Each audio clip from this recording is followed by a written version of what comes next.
El viento sobre el puesto avanzado K7 no aullaba, gritaba, rasgaba las juntas del casco y chillaba entre los puntales de aterrizaje de los buques de carga atracados, como si tuviera algo que decir, pero no quedaba nadie vivo para decírselo. Era el tipo de tormenta que hacía que las personas inteligentes se quedaran en casa. Pero Garrick Thorne, a pesar de su edad y de que todos los huesos de su espalda le decían lo contrario, no era lo que se dice inteligente, al menos no en lo que se refería a la supervivencia. Estaba de turno, lo que significaba limpiar la acumulación de hielo de los estabilizadores externos de la estación. El mantenimiento no esperaba a que hiciera buen tiempo y el sueldo. Por supuesto, no incluía pluses por peligrosidad.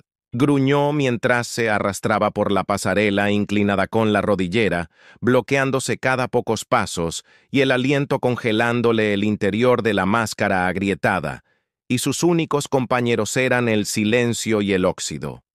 Garrick llevaba casi 3 años en K7, la estación que orbitaba alrededor de Fell Axis, un gigante gaseoso muerto en un sistema del que ya nadie se preocupaba. En su día había sido un bullicioso depósito de combustible durante el auge comercial de Trexian, pero eso se había agotado hacía una década. Ahora K7 era un cementerio de tanques vacíos y mamparos, tripulados por un equipo reducido de personas que no tenían ningún sitio mejor donde estar. Personas como él, refunfuñó, mientras subía a la rampa de servicio del Muelle 9. Algo había provocado un cortocircuito en las venas térmicas y la acumulación de hielo amenazaba con congelar. La guía hidráulica de la puerta abrió el panel auxiliary, comenzó a soldar con su soplete, proyectando una breve luz naranja en el mercurio gris azulado Merck. Fue entonces cuando lo oyó. Débil, no mecánico, no era una tormenta, era un sonido como un gemido. Se quedó paralizado. La llama titiló hasta desaparecer. El ruido volvió, más suave, más débil, no muy lejos del borde de la bahía, debajo de un camión de mantenimiento volcado que llevaba meses oxidándose allí, medio enterrado en la nieve y la suciedad.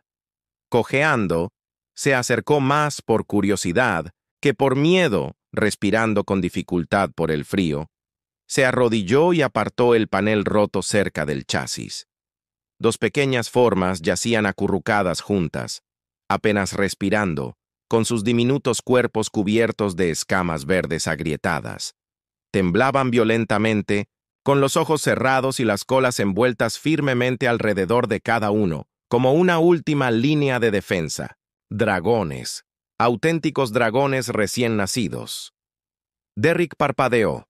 No eran bestias cibernéticas, ni clones, ni mascotas exóticas, sino auténticos dragones vivos. Su primer pensamiento fue llamar a alguien, pero en cuanto lo pensó se dijo, ¿qué pasaría si lo hiciera? Bajó la vista hacia las 2 diminutas criaturas que se estaban desvaneciendo rápidamente, con los cuerpos cubiertos de escarcha.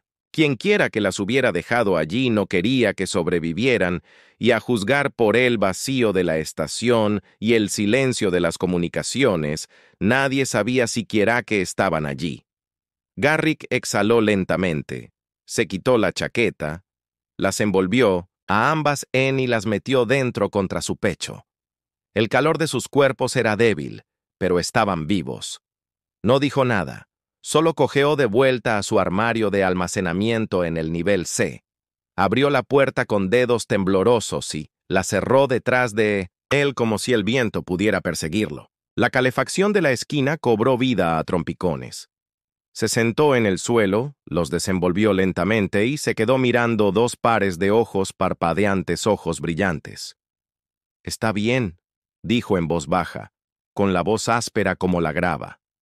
«Supongo que ahora son míos».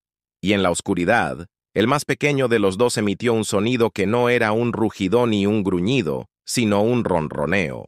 El armario de las escobas apenas tenía el tamaño de un contenedor de carga, con un lavabo agrietado en una esquina, un ventilador que no funcionaba en la otra y estantes llenos de botes de limpieza a medio usar. Garrick lo había reclamado como su cuartel general no oficial hacía meses, prefiriendo la soledad a las literas asignadas en el piso de arriba, donde Dodson roncaba como a un cañón orbital. Colocó a los dragoncitos, ahora secos pero aún temblando, sobre una vieja manta de mantenimiento. Ya no estaban congelados, pero su respiración era superficial, y Garrick sabía lo suficiente de biología como para adivinar que se estaban que guardaba, escondida detrás de las botellas de refrigerante. No era carne, ni siquiera era comida de verdad, pero la partió por la mitad. Se arrodilló y acercó un trozo al boca del más grande.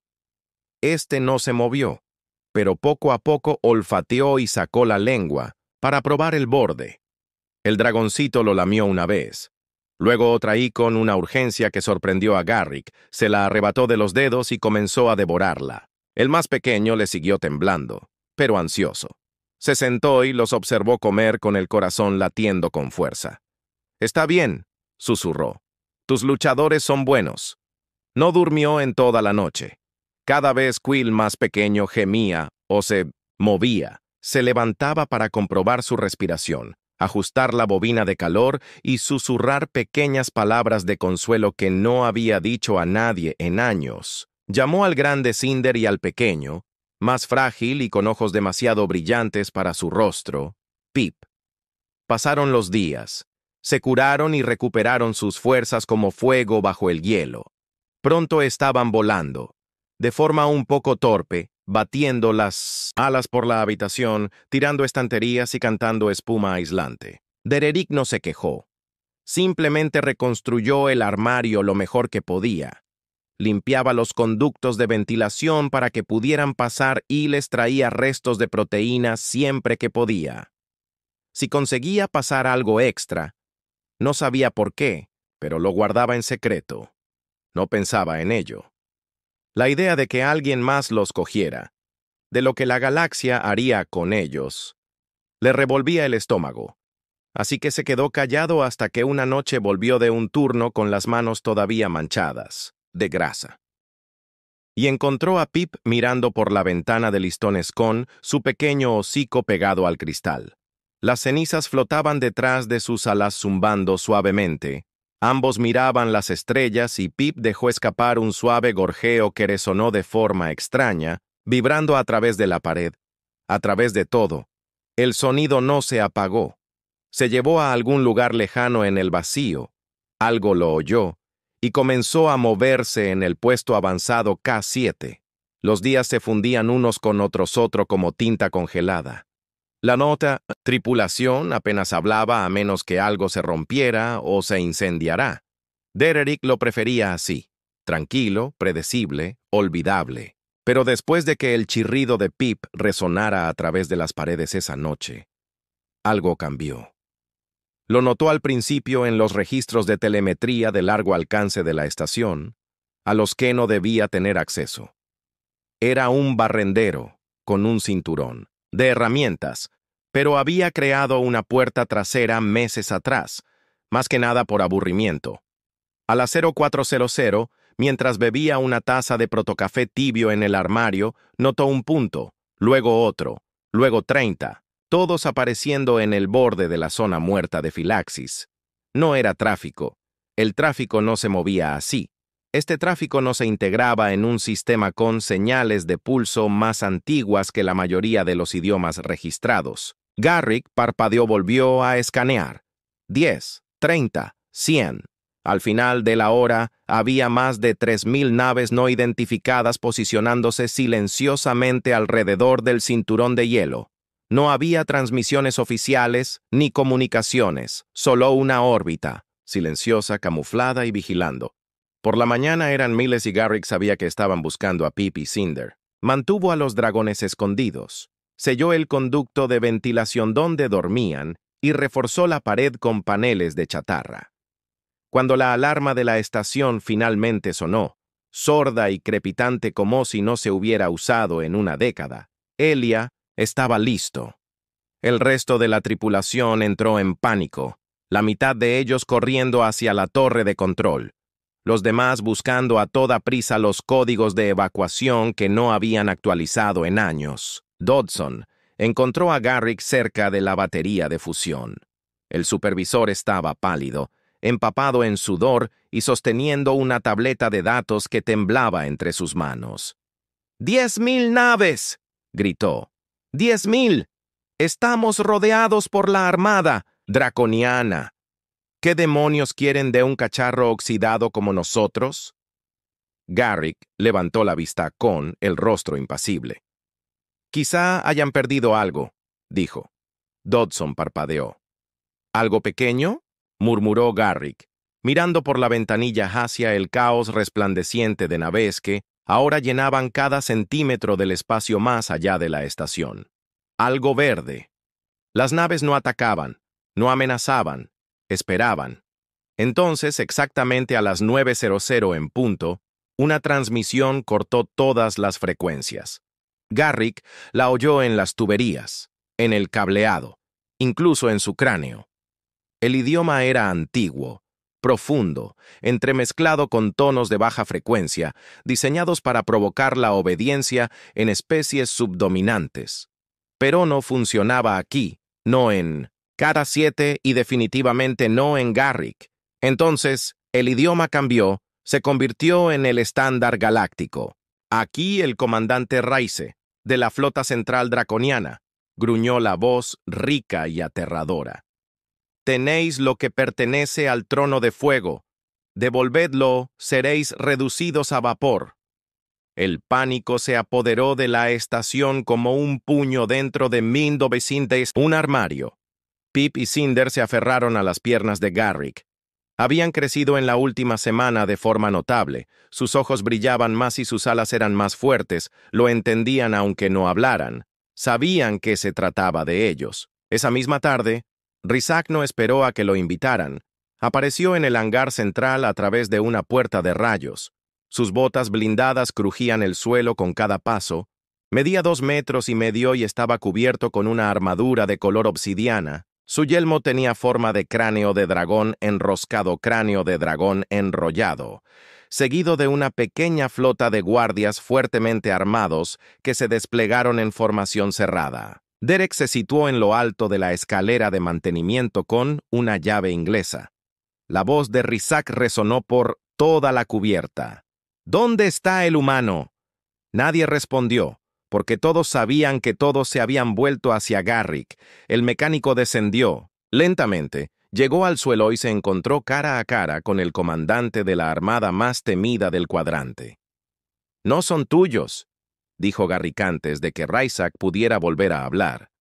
«Fueron abandonados. Los encontré en una tormenta, medio muertos». «Son de sangre real», dijo Rice, con cada palabra afilada hasta el filo de la guerra. Su desaparición casi acabó con nuestra estirpe. Sus gritos nos despertaron del letargo y ahora deben volver para ser entrenados, convertidos en armas y encerrados en una cámara acorazada. Garrick preguntó por qué parecían asustados cuando.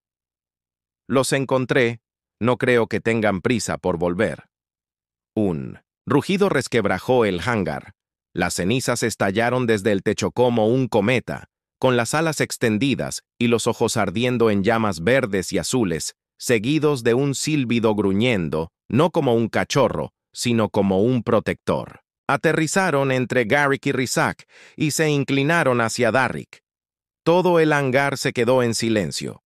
El comandante los miró, a sus garras, a su postura, a su inconfundible lealtad. Apretó el puño. «Han elegido», dijo finalmente. «La ley draconiana prohíbe romper un vínculo elegido». Levantó la vista con los ojos entrecerrados, pero esa ley nunca se había aplicado a los humanos.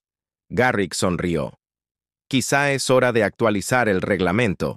Risak dio un paso atrás y desapareció en una nube de humo y cenizas mientras su escolta retrocedía, pero las últimas palabras que dejó atrás heló la sala.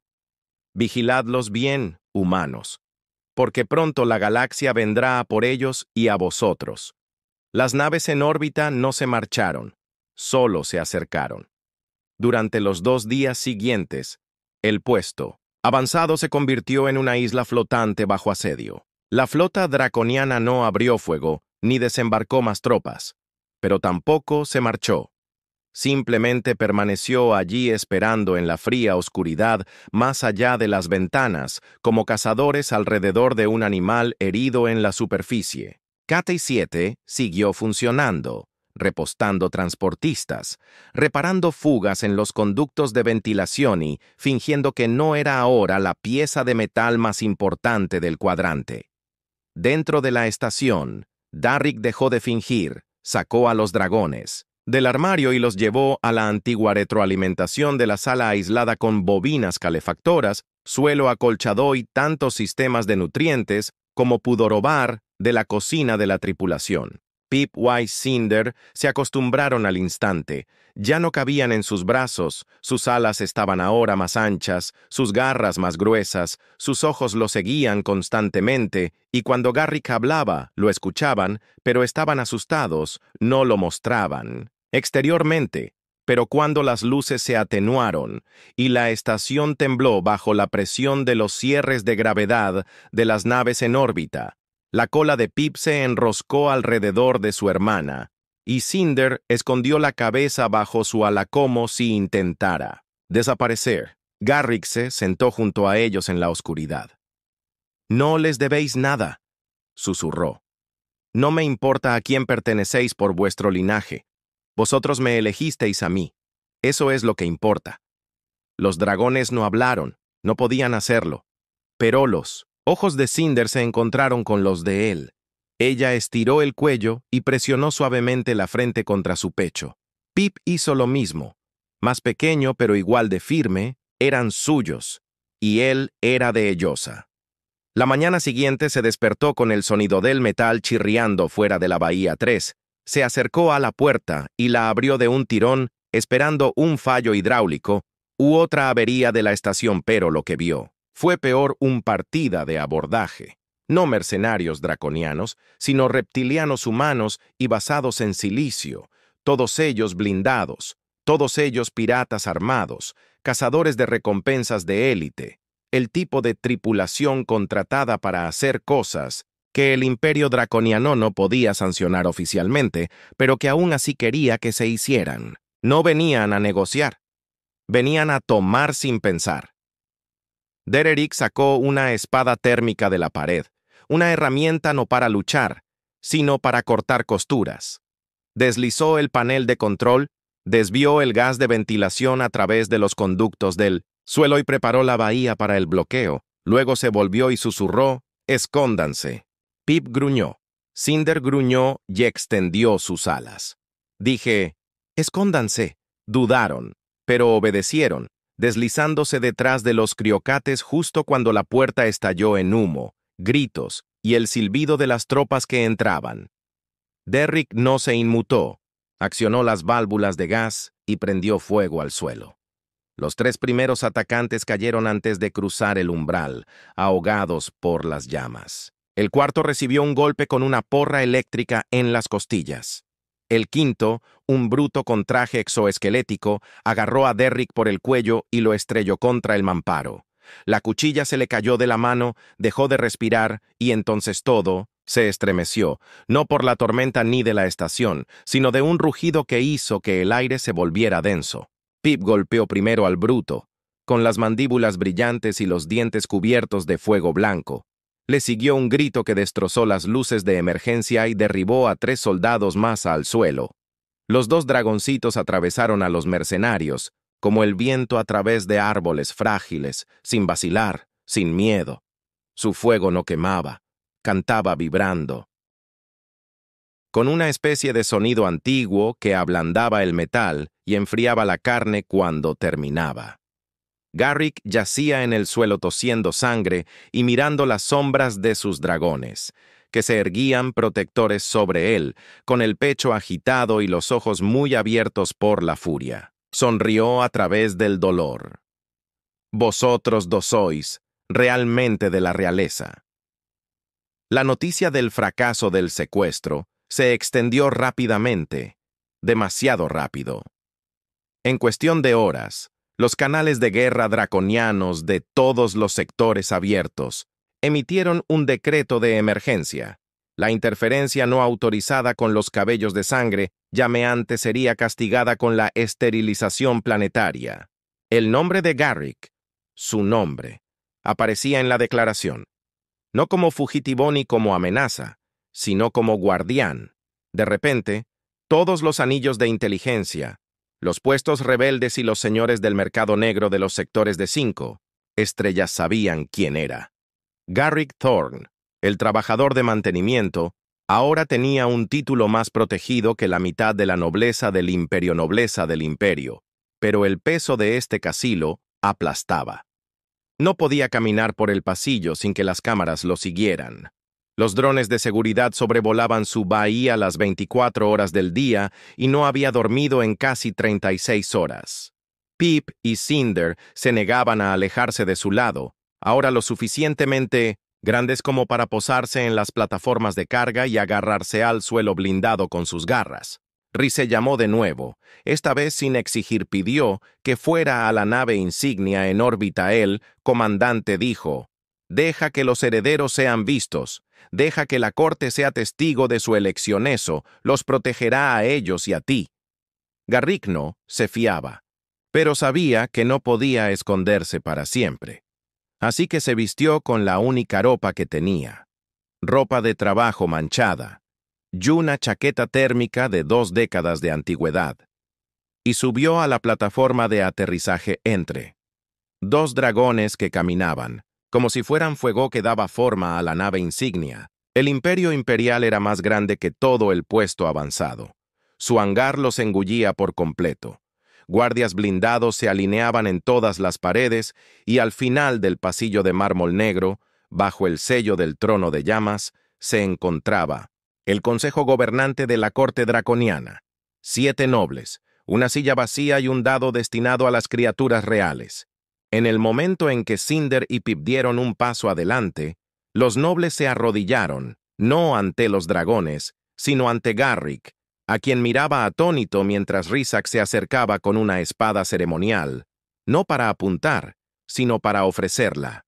«Tú eres la llama que han elegido», dijo, «y el trono se inclina ante su llama al igual que nosotros». Garrick no tomó la espada y dio un paso atrás.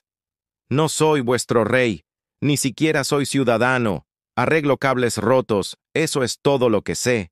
Rhysak asintió solemnemente. «Entonces eres exactamente lo que necesitamos». Detrás, Pip enrolló la cola alrededor de la cintura de Garrick y Cinder soltó un gruñido cálido de aprobación y protección, y en sus ojos lo vio. No querían un gobernante, lo querían a él, al hombre que los había sacado del frío, y se dio cuenta de algo.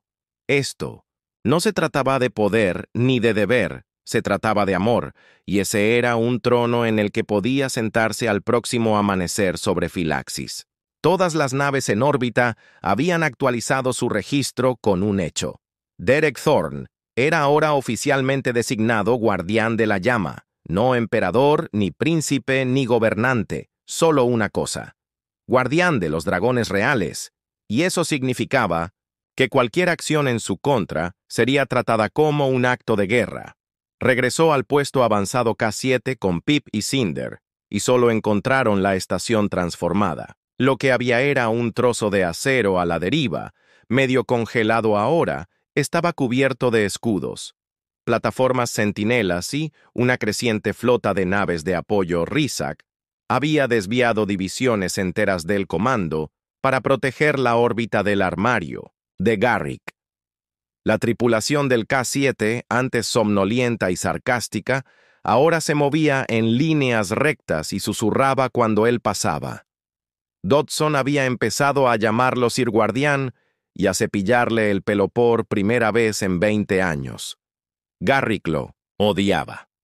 No estaba hecho para la política ni para los desfiles. Los dragones lo mantenían con los pies en la tierra. No les importaba cuántas naves se arrodillaran en órbita. Seguían derribándolo en el pasillo y activaban las alarmas de incendio cuando estornudaban. Cinder incluso le había robado a Rhysak el casco ceremonial y lo había enterrado bajo las bobinas térmicas. Garrick no se había reído en años, pero el universono se rió con él. Una segunda amenaza apareció de la nada. El enclave Verexi, un linaje dragontino separatista que reclamaba a las crías como suyas. Su armada no esperó a la diplomacia y envió un único mensaje. No reconocemos a vuestro guardián. Entregad a los herederos. Al no obtener respuesta, dispararon el primer tiro. Un rayo de plasma carmesí atravesó los anillos de hielo del eje Frel y rozó el casco inferior del K-7. Garrick salió disparado de su litera. Cinder rugió antes de que pudieran detenerla, volando hacia el pasillo abierto y estrellándose contra el blindaje reforzado como un meteorito. Le siguieron otros más pequeños, más rápidos y más furiosos. No esperaron permiso, se lanzaron al espacio. Garrick apenas logró despegar tras ellos en Minemesín donde se un despegador de muelle, reconvertido con un escudo térmico y nada más. Rompió la órbita justo a tiempo para ver a los dos dragones volando en círculos alrededor de una de las naves atacantesi, destrozándole el timón con golpes coordinados, como naves de guerra entrenadas. Ya no eran bebés, eran llamas, y alguien los había enfurecido. La flota de Rizak contraatacó lanzando interceptores e iluminando láser, quebró en las comunicaciones mientras gritaba a Pip y Cinder, «¡No destruyan! ¡Regresen!». Se detuvieron en pleno vuelo y obedecieron, atravesando el fuego, iónico y dejando una estela de humo y chispas, y volando directamente hacia las puertas abiertas de la bahía de Garrick. La nave Berex intentó retirarse, pero no lo consiguió porque esta vez no fue Rizak quien dio la orden de disparar. Fue Garrick nunca quiso la guerra, pero nadie amenazaba a su familia y vivía para presumir de ello tras el ataque de los Berexi. Se convocó una nueva reunión en la cubierta de guerra del Imperio Imperial. No un consejo, ni un juicio, sino un ritual draconiano llamado el Juramento de las Cenizas, un vínculo sagrado de elección, reconocimiento y protección entre los dragones, sus elegidos y la galaxia. Solo un humano se había enfrentado en un lugar así, y ninguno había sobrevivido. Garrick estaba de pie con Pippa y Cinder a su lado, con los brazos vendados por el accidente, la mandíbula magullada y una costilla rota, pero se mantenía erguido. No llevaba armadura, sino un mono manchado de grasa y un cinturón utilitario medio derretido porque eso era lo que era. Un trabajador, un arreglador, no un rey, pero los dragones no querían un rey, lo querían a él. La sala se quedó en silencio cuando Rizak dio un paso adelante y pronunció las palabras sagradas. ¿Aceptas el juramento, Garrick Thorne, de proteger su llama con tu aliento, de no llevar ninguna corona, salvo la confianza que te han otorgado? Derrick bajó la mirada hacia Pip y Cinder, no dijo nada, simplemente se arrodilló. Pip se subió a su hombro y Cinder apoyó la cabeza en su pecho, sus escamas brillaban. Sus voces no mentales, no habladas, pero sentidas. Tocaron la habitación que elegimos y la habitación se llenó de señores de la guerra, nobles, comandantes, eruditos que se inclinaron no ante los dragones, ni ante los títulos, sino ante el hombre que encontró la realeza en el frío, les alimentó con sus propias manos y les enseñó. No qué gobernar, sino qué amar desde ese momento. Las estrellas nunca olvidarían el nombre de Garrick Thorne, no porque conquistara, sino porque dos dragones lo hicieron y lo llamaron hogar. Regresaron a K-7, no como fugitivos, ni como huérfanos, sino como símbolos, un mecánico y sus dragones. Garrick volvió a pisar la misma plataforma donde una vez había limpiado las manchas de combustible de las cargadoras rotas, pero ahora armadas enteras flotaban sobre su cabeza en un silencio disciplinado, como si temieran perturbar el aire que respiraba, pero él no había cambiado. Seguía caminando con la cojera en la rodilla derecha. Seguía mordiéndose el borde del guante cuando pensaba. Seguía negándose a dormir en cualquier sitio que no fuera su armario de escobas. A pesar de que la flota draconiana le había construido una cámara palaciega a bordo de su nave capital, Cinder no le dejaría que lo dejara allí. Ella destrozaría cualquier mueble que no oliera a grasa de motor. Pip se acurrucaba junto al viejo radiador todas las noches, ronroneando como un motor vivo, pero Garrick sabía lo que se avecinaba.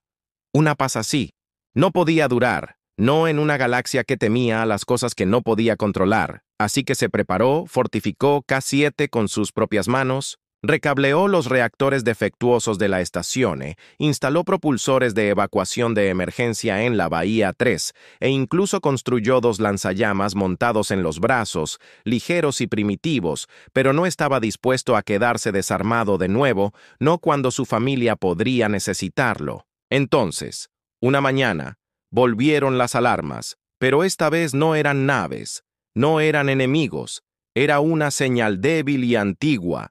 La misma nave que había transportado a Pip y el huevo original de Cinder que se creían perdido en la tormenta estaba transmitiendo desde lo más profundo de la expansión Filaxis, una baliza de socorro enterrada abajo.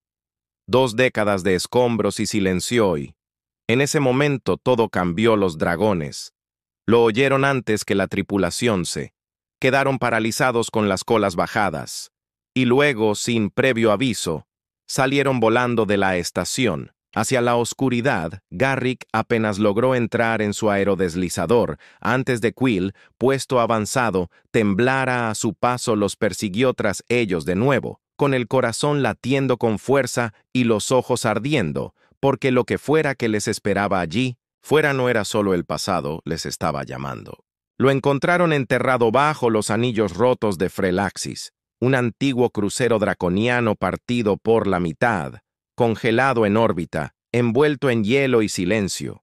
La baliza parpadeaba, alimentada por alguna batería de reserva olvidada, y en 1906 el interior de la guardería había caparazones agrietados y recuerdos congelados, el lugar donde los dragones Javía nacieron. Pip presionó la cabeza contra una de las paredes de la cámara y dejó escapar un grito que no era exactamente un sonido, pero que llegó al corazón de Garrick como una espada envuelta en calor. Ya no huían, estaban de luto por cada hermano perdido en cada camada, por cada padre que nunca regresó. Kanderek, el hombre que no tenía nada más que una llave inglesa y un corazón obstinado, dio un paso adelante e hizo lo único que podía hacer. Apoyó la palma de la mano contra la pared junto a Pip. «Lo siento», susurró. Cinder volvió los ojos brillantes y le rozó el mentón con el hocico. Permanecieron allí durante horas, y cuando llegaron los equipos de rescate, cuando el propio Rizak bajó en silencio para presenciar la recuperación, nadie habló, porque lo que veían no era la realeza, era una familia en duelo juntos. Cuando regresaron a K-7, Garrick no dijo mucho. Volvió al trabajo, reparó los filtros de refrigerante y recalibró los acoplamientos de potencia. La vida siguió, pero ahora, cuando Pip y Cinder volaban, las estrellas se movían a su alrededor y, cuando Garrick entraba en una habitación, la gente nos saludaban, sonreían porque recordaban no cómo había luchado, sino cómo había amado, no cómo había gobernado, sino cómo había rescatado. Y desde ese día hasta el final de sus días, cuando la gente contaba la historia no lo llamaban rey, héroe o guerrero, solo lo llamaban Garrick Thorne, el mecánico humano arruinado que crió dragones con sus propias manos y salvó la galaxia con un corazón que ningún imperio había visto jamás.